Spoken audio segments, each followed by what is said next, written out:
All right, yes, hear you. The Committee on Parole is reconvening. We're at the Riverbend Detention Center. With the staff at Riverbend, before you walk away, sir, could you introduce yourself, sir? Yeah, Warden Hedgeman. All right, thank you so much for accommodating us this afternoon. And we have before us Mr. Bell. Is that you? Yes, ma'am. Would you introduce yourself? Tell us your name and DOC number, please. My name is Andre Bell. My DOC number is 703-246. All right, we can just jump right in. I'm going to read some identifying information, ask you to confirm it, and I'm going to turn it over to Mr. Freeman, seated to my far right. Your case has been assigned to him. He'll take the lead on the interview. Okay. Yes, ma'am. Let me just acknowledge that we have some folks who are here and want to speak on your behalf. Your sister, Ms. Chantal McNeil, and Christine Mullins, your girlfriend, and we'll call on them at the appropriate time. Yes, ma'am. Mr. Bell, you're classified as a third felony offender. You're currently serving a 15-year sentence for aggravated assault with a motor vehicle in September of 2019 as a habitual offender in Caddo Parish. You have your parole eligibility date is March the 4th, 2022. You have a good time date, November 21st, 2032, with full term in June of 2033. Does all that sound correct to you, sir? Yes, ma'am. All right, would you answer Mr. Freeman's question, please? Yes, ma'am. Okay. Mr. Bell, how old are you? I'm 28. Okay, and how long have you served on this 15-year sentence? 6 years.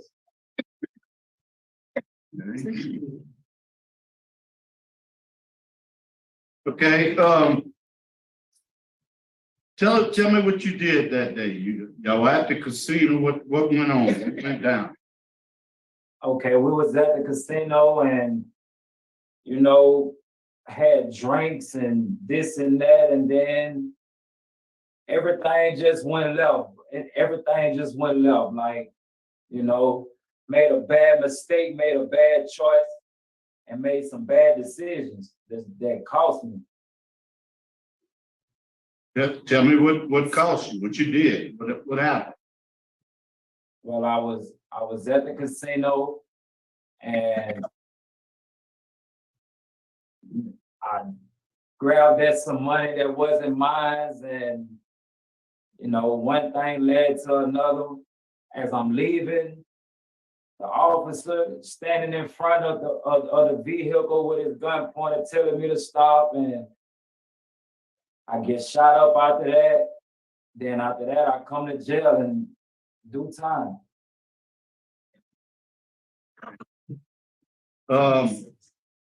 You have opposition from the judge, the DA, and law enforcement. The victim is also opposed, and you have some family support. Tell me about your juvenile record when you were 15 years old, that aggravated assault, deadly weapon, and the UUA. What happened there? Where was I? You were 15, you was a juvenile. You're charged with aggravated assault with a deadly weapon, unauthorized use of a movable, and evading arrest with a vehicle. Okay, I was in El Paso, Texas, and it was a after school day. School was just letting out and riding with some friends. And it turned out bad. Really was young, with a young mind. And me trying to get away from the police, I thought it was cool at that age. Like, I thought everything was all fun and games until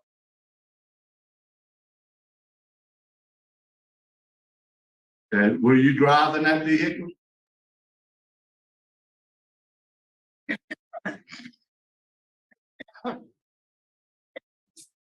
Did you hear my question? no, sir. Were you driving that vehicle back then when you was a juvenile? Yes, sir. Okay. Then we look at your adult records, you had a simple burglary conviction. While on, you were arrested for some misdemeanors and another felony, and your probation was revoked. Then you got out on good time and you got revoked for that because of this offense. Tell me why I should take another chance on you. It don't look like that you do too well on supervision. So why should I take a chance on you? I feel like why you should take a chance because over the years, I really learned my lesson. I had enough time to sit down and really realize exactly what I want out of life. You know, I was young and I made some bad choices and some bad mistakes. Like, I made some bad choices and some bad mistakes. I was young-minded. Over the years that I've been here, I've really grown into a man. And I'm just asking the parole board to give me another chance so I can show y'all, my family, my community, of the man I become. I see you went to the Steve Hall program. Did you have a drug problem?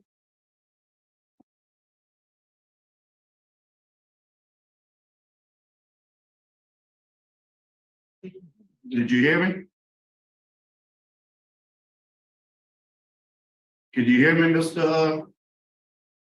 Russell?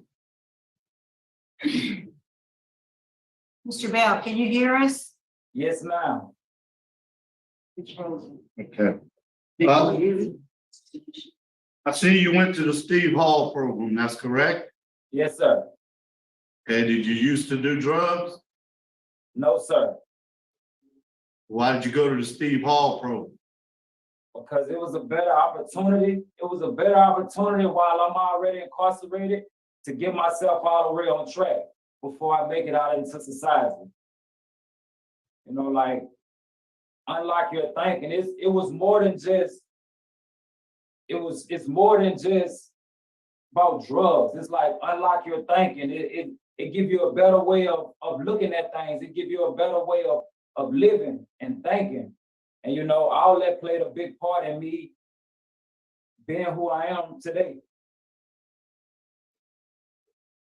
Hey, back when you was incarcerated in 2016, you had a contraband in a penal institution. What was that contraband? Contraband. 2016.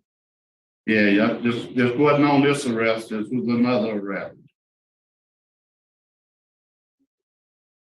Contraband. The contraband was? Oh, the contraband was a cell phone at work. Okay. All right. You took some classes, not a lot since 2019, but what did you get out of any of your classes, like strengthening families? Strengthening family. Like what I got out of that is it's always a good thing to strengthen your mind and to understand things that's going on around you before you react. Like every action not calls for a reaction, you know, and that was something that I learned in the strengthening family. And unlike your thinking, some things that I learned out of that too is like to not just bottle up everything, think everything out first. Think everything out first before acting, you know. But it was some good courses. It was some good courses. Okay, have you taken any other courses? No, sir, they're not providing any good time here. So I got all that I can get before I got here. And they said I was maxed out on good time. So it's not too many classes I can get in. Like everything that I learned in the Steve Hall, that's what they have over here. Okay. You've only had one write-up, and that was for fighting. You lost 60 days, but that's not bad, one write-up. I think it was in 2019 when you first got there. Yes, sir. You got, what's your transition plan? Sir, Where you gonna go? Where you gonna live? What you gonna do? Okay, once I make it to where I'm going, my first thing for like my whole time of me being incarcerated, I've been cutting hair. So what I want to do, I want to go enroll in school, some type of school, and get my barber license. Yeah, I want to talk to some teens and show them the track that my life was on, so they won't take that same route. That's two things for sure that I know I want to do.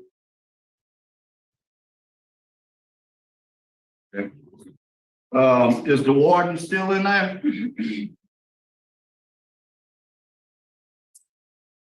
Is the warden near you?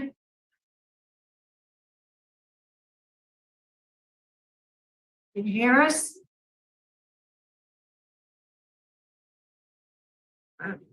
Mr. Bell, Yes, sir. is the warden in there? I think he just walked out.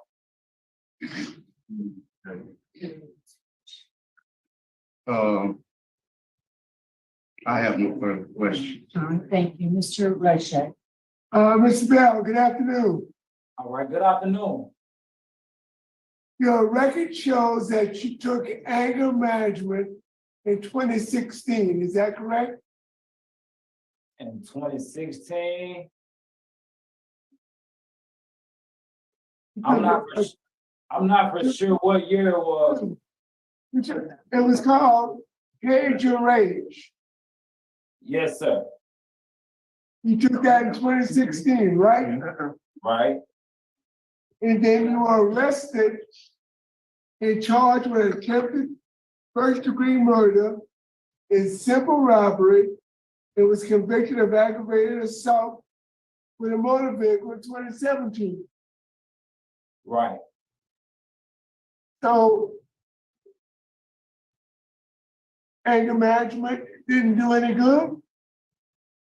It wasn't an anger problem. It wasn't an anger problem. It was me being young-minded and not knowing any better. Sir, when you use a motor vehicle to run down law enforcement, that's a form of anger. And you were driving the vehicle, am I correct? Sir? You were driving the vehicle Yes, sir. and you attempted to run down law enforcement that was trying to stop and arrest you. Am I correct? Yes, sir. Is that not a form of anger? I was scared. I was more scared than angry. You just had robbed somebody, so you knew exactly what the police wanted.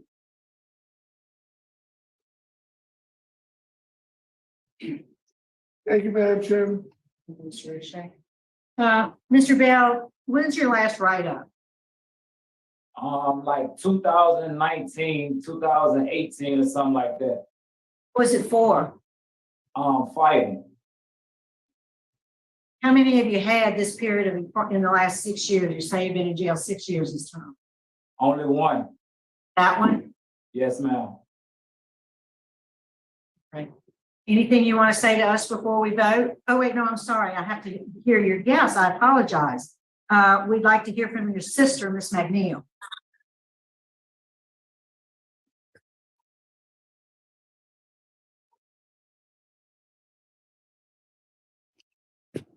Can you hear me?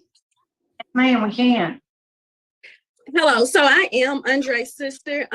First, I want to say thank you for allowing me to present myself to the board and speak on his behalf. I do want to say that I know that what my brother did was wrong. I will not uphold his wrong, and I will not say that anything that he did, I stand for that was right. But what I can say is that I have noticed a change in his behavior and his demeanor since being away. Through phone calls, through conversations, I have understood, I have witnessed, him and his lifestyle of faith. I have witnessed his elevation.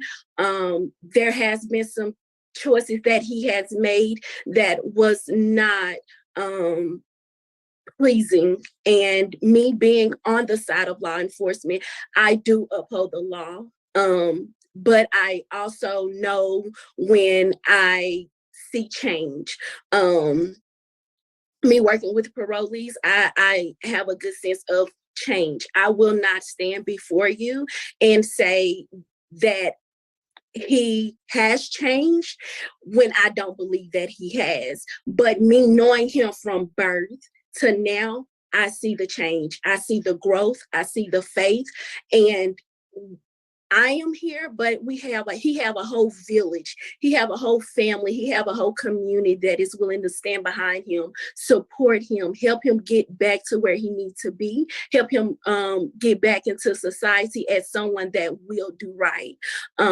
If he is granted this opportunity, I assure you that I will do everything I can do to make sure that he does not fall back down this road. His anger has subsided a whole lot. Me just speaking with him while he has been incarcerated, there has been times where I would say he's, been upset and stuff like that, even from when the last parole got pushed back, but he was able to just, okay, sister, another time is going to come. And basically let him know, don't let this stop you. Don't change your mindset. Tomorrow will come. You just have to get through the day. And I want him to know that if he is granted this, the lifestyle that you have before, you cannot do that no more. Like, you have to be willing to change, because a lot of people, including me, including my sisters, my mom, my brother, we're all taking a chance on him. And I pray and hope that you will grant him this opportunity, allow him to get back into society and know that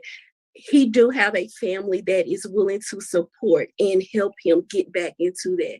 We have seen the change. I will not stand before you and fight on his behalf if I do not believe that there has been a change. Thank you for taking the time to listen to me. Thank you. We appreciate your support of your brother. Could we hear from Ms. Mullins? Hello, can you hear me? Yes, we can. Okay, I'm speaking on behalf of Andre Bell. I'm his girlfriend. And since he's been incarcerated, I have noticed a change. He also has decided to get out and mentor kids to straight them down the right path and not make the same mistakes he did. He also talked about going to church also, that he forgot to mention, and that he chose to get right with God. He has a son that is 7 years old that he haven't seen in years. He has the support that he needs. And I know he's changed, and nothing that he's done, like nothing he's done or nothing I can say that he's done can change the fact of what he did. But he can, get out and become a better man, a better parent, be around positive environments. And also that he gets out and he stays down that path and never goes back. And I will make sure that he never makes that mistake or any mistake again. He has his support system. He has family that need him. He has loved ones that care about him. And he takes full accountability for his responsibilities. There's no excuses or no explanation of what happened, how it happened. And he takes full accountability. So I would ask that you grant him parole today so he can get out and that y'all give him a second chance in life. Thank you. All right, thank you. Thank you for your participation. Mr. Bell, is there a statement you'd like to make to the board before we vote? Yes, ma'am. I want to thank y'all for the opportunity, first of all. I want to thank God and my family for being here with me, for standing beside me through this long journey. These years, it's been a long time. Like I told y'all earlier, I really grew from a little boy to a man, and my whole mind frame changed and my whole mindset changed. And I want better. I want better. I want to get out and show y'all, first and foremost, my family and God, of the man I really become. I really changed. I really elevated. And I just want a chance to show, I take full responsibility of what I did some years back. And I'm really truly sorry for the victims, for everybody who was involved, for my family, for even putting them through this time of having to be here with this jail time with me. Like, I'm truly sorry. And I'm just asking for another chance. I want to show everybody me. I just want to show everybody me and who I become. And I'm just asking for another chance. I thank y'all so very much. Okay, thank you, sir. We are ready to vote. Mr. Freeman will be voting first. Bill, I think you are heading in the right direction, but I don't think you're there. You know, you have a very violent criminal history. The second time you were behind the wheel of a car trying to evade law enforcement. And this time it could have ended up getting someone killed. So due to your violent history, your poor supervision record, my vote is to oppose. Deny. Mrs. Jackson. All right, Mr. Bell, I agree. I think you're on the right track. I think you are getting to a good place. You've only had one write-up since 2019, but you lost 60 days of good time because of it. Sorry. Can you hear me? Yes, ma'am. Okay. I said, I think you're headed in the right direction. I just think you have a little more work to do. You had that write-up in 2019 for fighting that caused you to lose 60 days of good time. That's pretty significant. But I think you're on the right track. I think that, you know, with a little more time, without any kind of disciplinary issues and some more programs, you do have a moderate risk score. So today my vote is to deny, but I want you to do what you did the last time when it got postponed.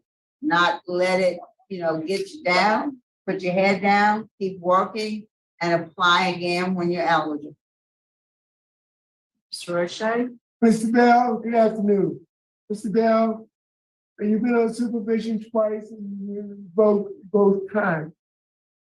You have a prior criminal history between the years of 2010 and 2017.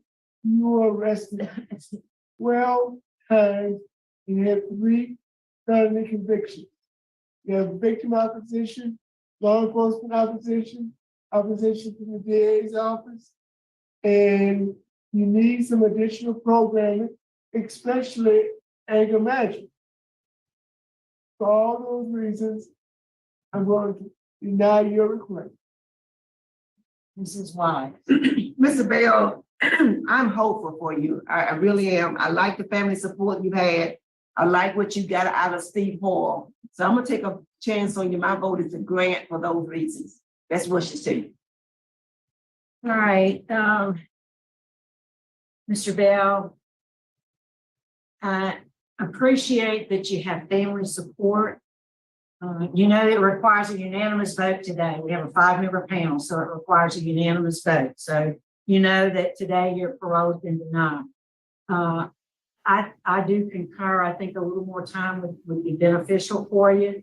But my vote today also is to deny. But show your family all the things that you've told us today, that you're ready, you've changed, put your head down, go to work, and reapply when you're eligible to do so. But today, sir, your parole's been denied.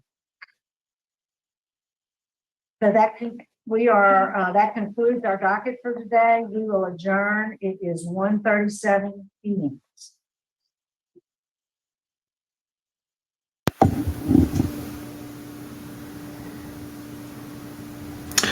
One of those, again, nature versus nurture questions that I sometimes bring up. You know, his sister seems to actually work for law enforcement. I didn't catch what she does. Is she a parole officer?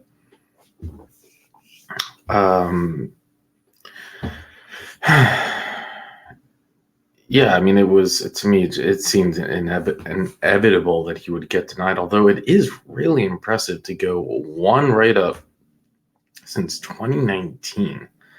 That is impressive. And the other one was for this. I think the idea that he got 60 days is because that is a lot to lose for one fight. So it must have been a pretty bad fight. But I don't think it was an aggravated fight. So I don't know. He's got, yeah, his track record is pretty scary. He shouldn't be driving a car, right? Although it was interesting when Mr. Roche said was that was anger, and he said without thinking it was fair, and I believe him. Now he did the robbery, he was afraid, so versus anger, I actually do believe him when he says that. But what I don't believe him is when he says that he never did drugs, and I'm a little bit surprised that the board didn't zero in on that. They so often do, but maybe they just knew they were going to reject him and they just didn't want to spend time on it. I don't know, but we've seen over and over where they would just say, "Really, you've never done it?" And they consider smoking pot a drug, right?